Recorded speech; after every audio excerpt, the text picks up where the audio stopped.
अध्यापक और गुरु।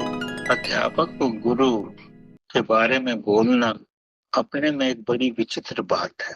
बहुत से लोग अध्यापक और गुरु में कोई अंतर ही नहीं समझते।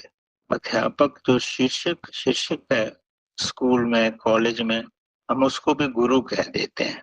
वास्तव में वो गुरु नहीं है, वो अध्यापक है। वो आपको बाहरी शिक्षा का ज्ञान देता है, उस शिक्षा का ज्ञान देता है जिससे आप अपनी रोजी रोटी कमा सके, आपकी बुद्धि का विकास हो। और इस ज्ञान के लिए वो आपसे धन लेता है फीस के रूप। आजकल तो फीस काफी ज्यादा है हर तरफ से। ये सब डिपेंड करता है कि आप कौन से स्कूल में हैं, कौन से कॉलेज में हैं। और जैसी भी व्यवस्था है, शिक्षक बिना धन लिए ज्ञान नहीं देता। ये उसका आध्यात्मिक व्यवसाय नहीं है, ये उसके लिए एक बिजनेस है, एक कारोबार है। इसीलिए शिक्षक जो होता है, विद्यार्थी उसको इतना आदर नहीं दे सकते। वो आदर इसलिए नहीं देते कि उन्हें पता है ये तो हमारा धन लेके ही हमको पढ़ाता है, निःशुल्क तो हमको कुछ नहीं पढ़ाता। हम इसके समय की और ये जो भी हमको ज्ञान देता है उसको धन के रूप में हम उसको अर्पित कर दे। तो विद्यार्थी अपना कोई भावुक अटैचमेंट उसके साथ नहीं रखता। वो संबंध ऐसा ही होता है जैसे दुकानदार और ग्राहक का संबंध। ग्राहक दुकान में जाता है, सामान लेता है और अपने घर चला जाता है। विद्यार्थी भी स्कूल जाता है, कॉलेज जाता है, ज्ञान लेता है और घर चला जाता है। तो शिक्षक का विद्यार्थी से कोई मन का और भाव का रिश्ता नहीं होता। उसके ज्ञान से उसको उस योग्य बनने का अवसर मिल जाता है कि वो अपने पैरों पे खड़ा हो सके, अपनी रोजी रोटी खुद कमा सके। बस इतना ही संबंध है। वो किसी भी रूप में आपके साथ अटैच नहीं है कि दुख सुख में आप उसके ज्ञान को कैसे लेते हैं, कैसे समझते हैं, उसको इससे कोई मतलब नहीं। आजकल तो शिक्षक भी ऐसे हैं जिन्हें खुद भी विद्या का ज्ञान नहीं है और स्कूल और कॉलेजेस में वो विद्या देते हैं। कम सैलरी में वो काम करते हैं ताकि उनको जॉब मिल सके। विद्यार्थियों से उनका कोई लगाव नहीं रहता। वो बेसिकली ज्ञान दे भी नहीं पाते, सिर्फ इतना ही बताते हैं कि इस किताब से पढ़ लो, इस जगह से आपको इन प्रश्नों का उत्तर मिल जाएगा। ऐसी बहुत सारी चीजें हैं जिसमें शिक्षक को खुद ही पता नहीं होता कि वो क्या पढ़ा रहा है, क्यों पढ़ा रहा है, उसकी अपनी बेसिक नॉलेज क्या है। तो विद्यार्थी उससे क्या सीखेगा। समझदार विद्यार्थी को कुछ ही समय में ही सब पता लग जाता है।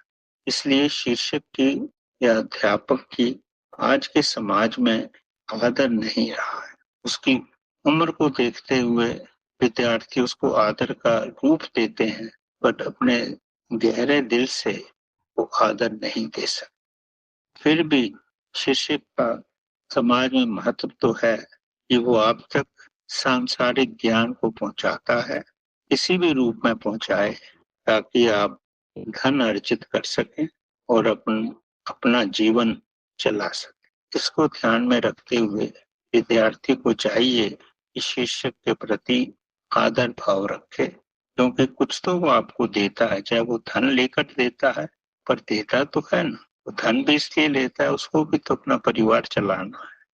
तो जिससे भी आपको कुछ ज्ञान मिलता है, किसी भी रूप में मिलता है, तो आदर के योग्य तो है। तो अगर हम गुरु की बात करें, गुरु अध्यापक से पूर्ण रूप से भिन्न है। गुरु ज्ञान का स्रोत है। गुरु आपको धन कमाने का ज्ञान नहीं देता, गुरु आपको जीवन का ज्ञान देता है। जीवन का ज्ञान धन कमाने के ज्ञान से कई गुना बढ़ के है। गुरु का मतलब ही होता है कि प्रकाश। गुरु खुद ही प्रकाश है। वो आपको प्रकाश ही दे सकता है और वो आपको प्रकाश देता है। उस प्रकाश को लेने में कितने ग्राहक हैं वो पर निर्धारित होता है। गुरु तो वर्षा की तरह है, वो तो अपना ज्ञान बरसाता है। आप जितना लो वो सब आपकी कैपेसिटी पे डिपेंड करता है, आप कितना लेना चाहते हो। अगर आपने अपनी बाल्टी उल्टी रखी हुई है तो उसमें पानी कहाँ से पड़े। अगर आप सोए हुए हो तो कितना भी ज्ञान बरसता रहे गुरु का, आप तो उसको नहीं ले सकते। आप तभी ले सकते हो जब आप जागरूक। तो सबसे पहली बात है शिष्य के लिए जागरूक होना और ज्ञान लेने की तीव्र इच्छा। गुरु के ज्ञान से आपको रोटी कपड़ा मकान नहीं मिलेगा। गुरु के ज्ञान से आपको जीवन का ज्ञान, गुरु के ज्ञान से आपको आभास होगा कि आपको कैसे जीना चाहिए। आपके जीवन में जो भी मुश्किलें आएंगी, गुरु के ज्ञान से सभी मुश्किलों का अंत हो जाए। गुरु का ज्ञान एक जलती आग की तरह है। जैसे सोने को आग में डालते हैं तो सोना पवित्र हो जाता है, उसकी सब इम्प्योरिटीज खत्म हो जाती हैं। तो अगर गुरु का वास्तविक ज्ञान आपके अंदर चला जाता है तो आप सोने की तरह पवित्र हो जाए। पर इसके लिए आप स्वयं भी तो योग्य होने चाहिए। गुरु तो ज्ञान बांट रहा है, आप इसके योग्य हो तभी उस ज्ञान का आप आनंद उठा सकते हैं। एक समय था, अगर आप ज्ञान लेना चाहते थे गुरु से तो गुरु आपको शिष्य के रूप में स्वीकार नहीं करता था। वो आपकी पहले परीक्षा लेता था। अगर आप उसकी परीक्षा में उत्तीर्ण हो जाते हो तभी गुरु आपको अपना शिष्य बनाता है और अपना ज्ञान उस शिष्य को देता है। गुरु बड़ी कठोर परीक्षा लेता था। अगर आप साहित्य में जाओ तो आपको मालूम पड़ेगा, एक रशियन फिलोसोफर था गुरुजेफ। उसके पास अगर कोई शिष्य आए तो शिष्य के रूप में उसको स्वीकार नहीं करता था। उसका पुराना जीवन जानना चाहता था पहले, कि वो किस तरह का व्यक्ति है, उसके अंदर इतनी सामर्थ्य है कि गुरु का ज्ञान ले सके। उससे सच्चाई बुलवाता था ताकि उसको स्पष्ट हो जाए कि शिष्य की योग्यता कितनी है। वो शिष्य से पूछता था कि पिछले 6 महीने में कैसे कैसे स्वप्न उसको आते थे। स्वप्नों के आधार पर गुरु को पता लगता था कि उसका मानसिक स्तर क्या है, उसका मन किस तरफ झुकाव में है। किसी को धन के स्वप्न आते हैं, किसी को स्त्री के स्वप्न आते हैं, किसी को भगवान के स्वप्न आते हैं। भिन्न भिन्न प्रकार के स्वप्न आ सकते। उस बेसिस पे वो समझने की कोशिश करता था कि शिष्य इस योग्य है कि मैं उसको ज्ञान दे सकूं। अगर उससे भी वो संतुष्ट नहीं होता था तो उसको इतनी शराब पिलाता था कि शराब पीकर वो बेहोश हो जाए। वो जो उसके अंदर है वो सब अपने मुंह से बोले, ताकि गुरु को पता लगे कि भीतर और बाहर में क्या फर्क है। इस तरह बहुत सारी परीक्षाएं लेकर के अगर वो शिष्य को इस योग्य समझता था तो फिर उसको आध्यात्मिक शिक्षा देता था और उसको इतना निपुण बना देता था कि उसका ज्ञान गुरु के ज्ञान से भी ज्यादा हो जाता। पर उसकी परीक्षा इतनी कठोर होती थी कि बहुत सारे शिष्य परीक्षा देने से पहले ही उसको छोड़ के चले जाते। इसी तरह जो शिष्य वास्तव में प्रभु की तरफ लगे हुए थे, जब वो गुरु की तलाश में थे तो वो ऐसा गुरु ढूंढते थे कि जिससे उनको ज्ञान प्राप्त हो सके। वो ऑलरेडी उस पथ पे चल रहे थे, उनको भी कभी कभी गुरु ढूंढना बड़ा मुश्किल हो जाता। ऐसे शिष्यों को जो अब गुरु की तलाश में थे, वो गुरु के साथ रह करके अगर ये अनुभव करते थे कि गुरु के संपर्क में आने मात्र से ही उनके मन में शांति आ जाती है, यह गुरु की वाणी से ही तो इतने मोहित हो जाते हैं, गुरु के विचार उनको इतना असर डालते हैं, तो ही ऐसे शिष्य गुरु को ग्रहण करते थे। तो जैसे गुरु शिष्य को ढूंढता है तो ऐसे ही अनुभव शिष्य भी गुरु को ढूंढते थे। और ये भी बहुत जरूरी है। अगर आप बाजार में कोई सामान खरीदने जाते हैं तो सामान का निरीक्षण तो करते हैं। जब आप किसी को गुरु बनाना चाहते हैं तो उसका निरीक्षण करना भी तो बहुत जरूरी। गुरु अगर खुद ही विकारों में फंसा हुआ है तो शिष्य को क्या सिखाएगा। शिष्य गुरु से ऊपर तो नहीं हो सकता, लेकिन शिष्य इतना तो अनुभव कर सकता है। अगर वो गुरु के साथ 2 4 5 दिन रहता है, वो इतना तो महसूस कर सकता है कि गुरु के साथ रह करके उसके मन को कितनी शांति मिली है, उसके अंदर उसके ज्ञान का कितना प्रभाव पड़ा है, उसकी वाणी में कितना चुंबक है, उसके प्रश्नों को कैसे उत्तर देता है। अगर शिष्य इस सब चीजों से संतुष्ट हो जाता है तो ही उसको अपना गुरु बना। जब वो गुरु बनाता है तो पहले तो उस पर विश्वास करता है।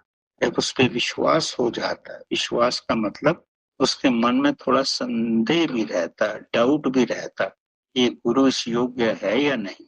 संदेह के बेसिस पे ही उसके पास जाता है। और जब उसको अनुभव हो जाता है तो उसके मन में श्रद्धा पैदा हो, गुरु के प्रति श्रद्धा पैदा हो जाती कि गुरु में इस तरह की आध्यात्मिक गुण है। अगर गुरु में वास्तविक गुण है तो किसी न किसी रूप में वो अवश्य प्रकट हो जाए, चाहे उसके विचारों से या उसके मेंटल वाइब्रेशन से या उसके साथ रहने से या उसके चाल चलन से।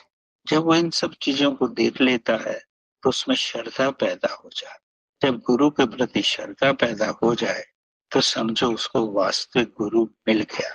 और गुरु तो अगर वो गुरु वास्तव में सतगुरु है तो उसको पहचानने में देर नहीं लगती। वो पहचान जाता है कि शिष्य इस योग्य है। वो ऐसे शिष्य को बिना प्रश्न के ही स्वीकार कर लेता है। आप सबको विवेकानंद का जीवन पता होगा। विवेकानंद बचपन से ही भगवान का साक्षात्कार करना चाहते थे। कई गुरुओं के पास गए, भगवान के बारे में पूछा, लेकिन हर गुरु ने, किसी ने वेद का उदाहरण दिया, किसी ने शास्त्र का उदाहरण दिया, किसी ने पुराणों का उदाहरण दिया, पर भगवान के बारे में कोई नहीं बता सका। तो एक बार वो रात के समय रविंद्रनाथ टैगोर के फादर के पास पहुंचे, जो उस समय के महान गुरु कहलाते थे। वो गंगा से में तैर करके रात को 12-1 बजे उनके घर पहुंचे, भीगे हुए। तो वो अपने कमरे में अध्ययन कर रहे थे। जाते ही विवेकानंद ने कहा, आप मेरे को भगवान का साक्षात्कार करवा सकते हैं? रविंद्रनाथ टैगोर फादर ये सुन करके बड़े अचंभे में पहुंचे। बड़ी गहरी निगाह से उसको उनको देखा। विवेकानंद बोला, बैठो, मैं आपको समझाता हूँ। विवेकानंद ने बोला, मैं कुछ समझने नहीं आया, आप साक्षात्कार करवा सकते हो तो मैं रुकता हूँ। विवेकानंद ने समझा ये उचित गुरु नहीं है मेरे लिए। अंत में वो रामाकृष्ण के पास पहुंचे। रामाकृष्ण अपने कमरे में बैठे हुए थे। विवेकानंद बोले, नवयुग की भाषा में आप मेरे को बता सकते हैं कि गुरु का ज्ञान, भगवान कैसे मिलते हैं, भगवान के दर्शन करवा सकते हैं? रामाकृष्ण ने बोला, वो भगवान के दर्शन चाहता है, अभी चाहता है या सुबह तक वेट कर सकता? बड़ा आश्चर्य हुआ। पहला व्यक्ति ऐसा मिला जो बोल रहा है कि भगवान के दर्शन अभी चाहते हो। विवेकानंद ने बोला, अभी कराओ तो इससे अच्छा और क्या हो सकता है। रामाकृष्ण लेटे हुए थे और विवेकानंद बैठे हुए थे। रामाकृष्ण ने अपनी टांग उनकी छाती पे मार दी, थोड़ी जोर से मारी, और ये गिर पड़े और अनकॉन्शियस हो। 1 घंटे के बाद उठे और रामाकृष्ण ने पूछा, प्रभु के दर्शन हो गए? टांग के इम्पैक्ट से वो समाधि में चले गए। रामाकृष्ण ने अपनी आध्यात्मिक एनर्जी उनमें भेज दी। जब वो समाधि से बाहर उतरे तो उनको जो अनुभूति हुई, विवेकानंद शब्दों में उसे नहीं व्याख्यान कर सके। आंसुओं की धारा से गुरु की शरण में आ गए। रामाकृष्ण ने शिष्य के रूप में उन्हें स्वीकार किया और उसके बाद 2 साल तक या कुछ समय ज्यादा या कम उनको आध्यात्मिकता का ज्ञान करवाया कि वो खुद भगवान तक पहुंच सके। पहले तो उन्होंने अपनी ऊर्जा से भगवान के दर्शन करवा दिए, उसके बाद उनको विधियां बताई कैसे करना, कैसे राजों का मिटाना, ताकि वो स्वयं इस विज्ञान को समझ सकें और वहां तक पहुंच सकें। तो मेरा कहने का मतलब ये है, जब शिष्य में इतनी तीव्र भावना होती है तो गुरु उसको मिल ही जाता है। इसी प्रकार से योगानंद जी को भी युक्तेश्वर भगवान मिले। वो उनके सानिध्य में कुछ वर्ष रहे, लेकिन उनको भगवान का आभास नहीं, भगवान का साक्षात्कार नहीं। तो एक दिन युक्तेश्वर भगवान को बोलते हैं कि मेरे को तो कुछ भी नहीं हुआ अब तक, मुझे कम से कम भगवान के दर्शन तो करवाओ।